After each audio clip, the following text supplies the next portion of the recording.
Yo, it's good? It's your boy Kurt, and today, man, we have another reaction. Nagsama ko ulit ng aking asawa, no? I mean, I think this is the first time, man. Sa mga viewers ko, this is the first time kasama natin yung asawa ko na makikinig tayo sa kanta ni Pablo, no? Again, Pablo is a member of SB19. Siya yung parang, I mean, leader nila. Anyway, nagra-rap-rap. Nag-rap din siya. Kumakanta rin siya. Oo nga, pero karamihan yun yung naglalagay ng rap. Karamihan naman sa kanila na marunong mag-rap tsaka marunong kumanta eh. But yeah, I mean, this is still a continuation, no, sa pagsubok natin na matapos yung album na Alon and Laon. So we have The Boy Who Cried Wolf lyric video. This is the first time na pakigrato ng kanta to, no? I mean, sa mga alam ba meaning The Boy Who Cried Wolf? The man who can't be moved. Kasi pa yung laway ko. The boy who cried wolf. Yung I mean, correct me if I'm wrong, pero ito yung meaning nun, yung parang parang Literal ba? hindi siya literal. Yung parang kasing sa sobrang dami na nagsasabi na sinungaling ka, na hindi naniniwala sa'yo. Yung last time na totoo na yung sinasabi mo, na, for example, may panganib, ganyan, wala nang naniniwala sa'yo. Ganun yung ano niya. Ayun yung meaning The Boy Who Cried Wolf. Pero, hindi ko alam kung Same ano ba? tema. Pero, yeah, I mean, without no further ado, man. Yung Sige. pala yan. Everybody telling the wolf is bad. Ain't nobody telling the wolf is sad. And because of that, the wolf is going mad. Cause there's nobody willing to understand. Maybe I should be more like the sheep instead. Maybe they will listen if inside I'm dead. Maybe all this maybe it's just because. Madalong no? I mean, ewan ko kung it's a reach. Sorry sa posing, no? I mean, sanay naman na yung mga viewers ko dyan.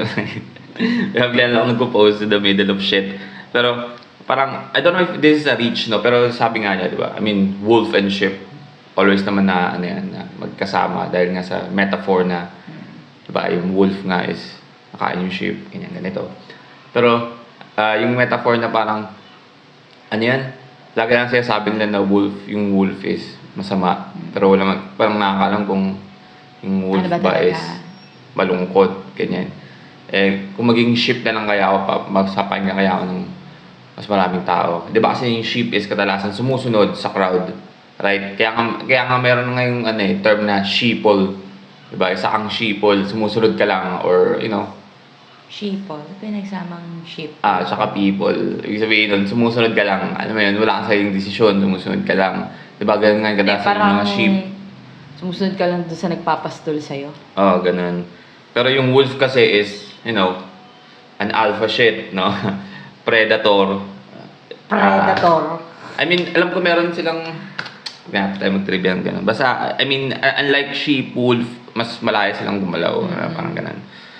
So, yung contrast nun na parang, I feel like I'm a wolf, no? Kasi parang, alam mo yun, talented ako. Di ako sumusunod lang sa or di ako sheeple. Pero paano kaya kung maging sheep na lang ako para mas maintindihan nyo ako? Or pag nilabas ko yung ko, gustuhan ka pag naging sheep ka. maintindihan nyo kaya ako.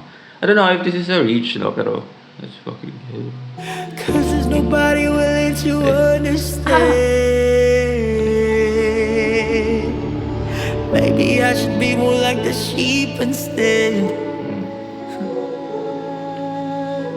Maybe they will listen if inside I'm dead. Maybe all this maybe it's just because I'm scared. Cause the truth is ugly and I'm not prepared to face myself and find that I'm the biggest lie of tried to hide. No.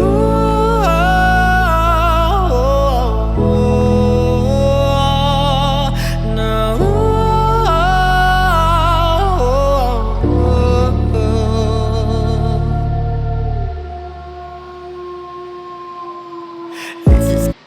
grabe yung ano na, no? Yung boses. Tapos nag-transition sa wolf na. Narinig mo? Tsaka ang ganda pa, no, yung parang ano niya doon, vocalizing yun na, parang Kailangan wolf. naman. Parang wolf yung dating. You're welcome, guys, diba? Ini-introduce ko yung, si Pablo sa asawa ko. I mean, hindi kasi siya nakikinig sa mga ganito sa kanila. I mean, ako rin naman nung Hindi ako una. nakikinig dun sa grupo, pero baka dun sa gantong kanta. Siyempre, di ko pa kasi napapakinggan. Ayun, same lang din naman. Noong una, alam nyo naman yun, di ba? Na hindi ako nakikinig sa kanila. Dahil sa inyo, nandito na ako ngayon. Dahil sa inyo, SB9, SB20 na. SB20 na.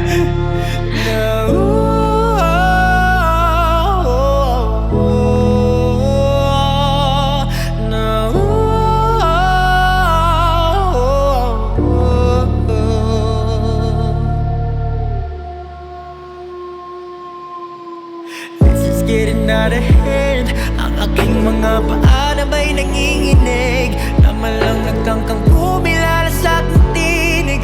Halos mapatulan lang ako ng litid, kahit pilit ko pang isa. Gandang way para sabihin na sumisigaw ako pero wala namang nakikinig, di ba? Parang nakarinig na aking tinig hanggang maputulan ako ng litid, di ba? Kasi maputulan ka ng litid pag sumisigaw ka ng todo, di ba? Ganda na. Sa aking tinig, halos mapatulan lang ako ng litid, kahit pilit ko pang isara ang mga matay. Tumatagas pa rin aking damdamin, at sa may baybayin umaapaw na ang aking galit sa mundo. Pagsamo ko'y pakinggan niya.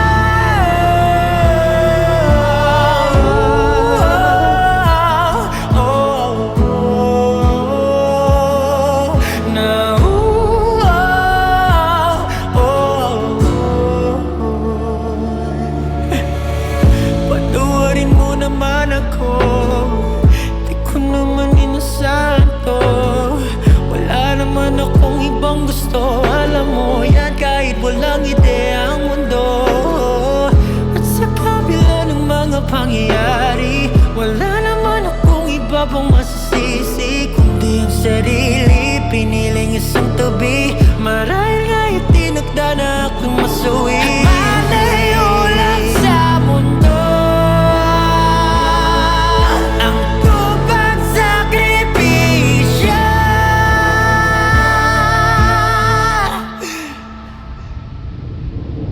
Sabi ko naman sa'yo, di lang ikaw ang talo. Di ba nga dalawa na tayo?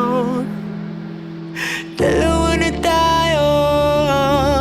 Huwag mong suluin ang mundo, lagi lang akong nandito. Di ba nga dalawa na tayo? Dalawa na tayo.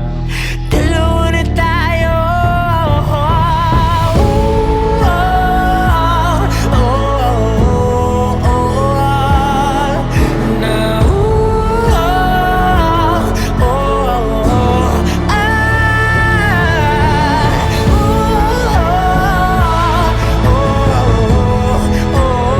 Umiiyak yung wolf.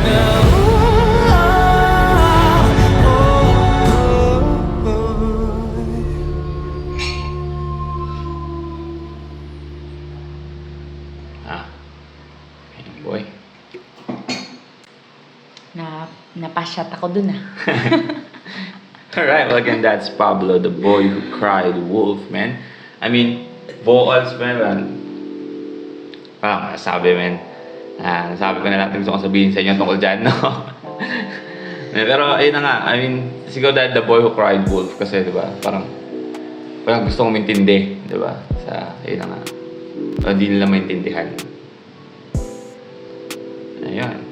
And of course, nandun pa yung metaphor natin ako sa sheep and sa wolf. Ganda yun. Ano masabi sa kanta? It's a yes! Ay, paikutin mo yung bangko mo. Ikot. Hindi, ganito yung mga gusto ko, asawa. Yung Like dito yung pagyayayain mo ako, talagang magugustuhan ko yun, na-enjoy ko yung papakinggan. Hindi ako maboboring. Tsaka tamo, first time ko nakinig.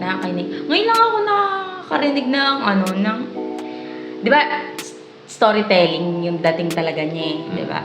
Pero ngayon lang ako nakarinig ng dalang-dala, pati yung parang siyang umiiyak na kumakanta, kaya gano'n. Tapos mararamdaman mo na parang galit siya, parang ang dami niya Malungkot na galit, no? Malungkot na galit, parang Emotion maririnig mo sa boss. sobrang bigat nung mararamdaman mo sa boses niya.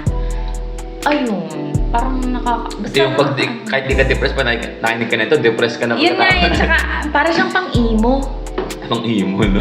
Hindi, parang nga siyang ganon, yun nga, kahit hindi ka problemado, parang bibigat ka, tapos dito. Pero maganda, kasi pagdating sa dulo, hindi ko sure kung hindi natin alam kung ano talaga kwento nung kanta niya, kung may sa kanya talaga yan, o narinig niya sa ibang tao, dinala niya sa kwento. Ay, sa kwento. Sa kanta.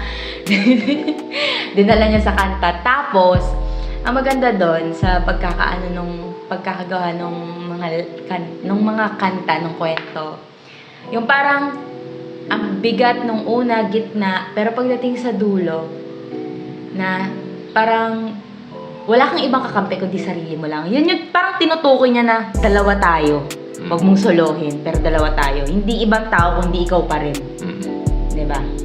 Parang yung isa is yung parang depressed na niya. Oo. Tapos yung isa is parang yung aware o yung Or parang woke na sarili positive niya. side. Ayun. Ayun, ang ganda. Tsaka ang galing niya, no? Tapos, Tapos- so magaling din mag-rap. Tapos kanina, kontento na ako na Kontento na ako, no? Kung basta pa nakanta, kontento na ako eh. Ang ganda na eh. Hindi, kontento na ako na yung okay na sa akin. Kumbaga, tag dito yung, di ba, Ba't nahihirapan ka magsalita? di ba English? Di ba English? Okay na ako, nakikinig na ako ng mabuti, nakatutok ako eh, kasi baka mami maduling ako eh. Tsaka yung ang liit nung font eh. Tag dito, nagulat ako nung biglang nag-Tagalog. Kaya mas lalo ako nakinig. Tsaka ang galing nung pagkakapunta sa Tagalog galing sa English.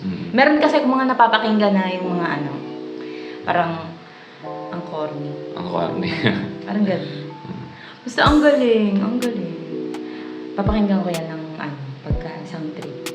Marami nga akong kantang ganun eh, pag natin nagandahan ako. Kasi iba yung listening Ganun experience pag nagre-react ka. Kasi syempre, naka-video ko, kailangan mong magbigay ng 2 cents mo about sa Pero may sa kanta. tanong ako lang. Di ba, group sila? Mm. SN19. Sino leader nila? Siya. Akala ko yung si No. Estel ba yan? Hindi. Pero dun yun. Oh. Hindi ba yun yung leader dun? Hindi. Ang alam ko siya eh. Ang tawag nga sa kanya, Amo. Siya. Ah. Sino sutangkad sa kanila? Diba naman niya? Alam ko si Stel mas matangkad sa kanila eh. Pero, Oo nga, kasi nakikita ko sa picture para matangkad yung Estel, kaya akala ko rin leader porket matangkad. pero correct me if I'm wrong. Pero alam ko si Pablo din kasi yung halos nagko-compose. And, gumagawa nung tono. Ano sino mas sikat sa kanila? Yung parang individual. Hindi ko masabi eh. Kasi lagi ko naririnig yung Estel. Kasi hindi ko naman ano siya eh. I mean, dahil siguro naging judge si Stel sa The Voice. The Voice ano ba? Yung sa GMA. Hindi ko. Basta naririnig ko lang yung issue. So parang mas naging, mas Chismosa naging kasi. sikat si Stel sa, mainstream. I mean, mainstream naman sila. Pero sa TV, madami siya nakikita sa TV. Nagkaganyan din dahil si Estel. Yung ganyang klaseng nagra-rap gano'n. Ito, hindi ko alam eh. Alam ko nag-rap si Stel kasi sa huli lang kanta, yung sa may kalakal, nag-rap si Stel doon eh. Ayun. Pero galing ni Pablo, no? Oh yeah, I mean, Boses niya. Gusto sumali ba yan ng contest? hindi ko alam. I mean, that's our reaction for today, no? Sa nagustuhan nyo, no? Sa mga sa mga nag-request. Men, ano to? Yung wolf? Oo nga. Lahat na lang, pag Dito, nai-ignore ka sa lahat ng bagay, gusto mo lang, ipatato ko nga yun. Ipatato ko nga yun. Ayan, I mean, susunod-sunod natin again. Susunod natin yung mga, kanta. Kasi, medyo mabagal lang, pero Na-request na. Request silang i-react yung buong album. Nakakasali yan sa ano. Tapos, sinong na-request nila, i-request mo yung buong laman ng album, tapos ikaw pumili niyan? Oo, hindi siya isa ko. Ang galing, the man who... Wala Ay, naman. the man who... ano? Boy Who Cried Wolf. Oo, the boy who cried. Oh yeah, I mean, that's a vlog for today. Sana gusto nyo, leave a like and subscribe. Kung gusto nyo kami mag-react sa video yung artist, singer, rapper, song. And again, kung gusto nyo kasama ko at yung asawa ko susunod na reaction natin sa isa sa kanta sa album ni Pablo, just comment down below, man. Comment down below. May nag-comment dyan, sabi. Patapos na yung video, yan eh. Hindi, ikat mo na lang. May nag-comment din. Wala kang sasama. Hindi, may nag-comment kasi sa'yo. Nakalimutan ko kung ano yung nireact mo. Sabi, Idol, sa susunod, sama mo ulit yung asawa mo pag sa ganitong klaseng ano. Yung sa kanta ni, ano yun? Ano ba yun? Ni Flo G, yung kamusta? Ay, kasama. Yung kasama, si Chito Miranda. Yun. Yeah. Sabi ko, bakit? See you on our next vid, man. Stay awesome. Dalala asawa ko. Cut mo nga eh. Peace.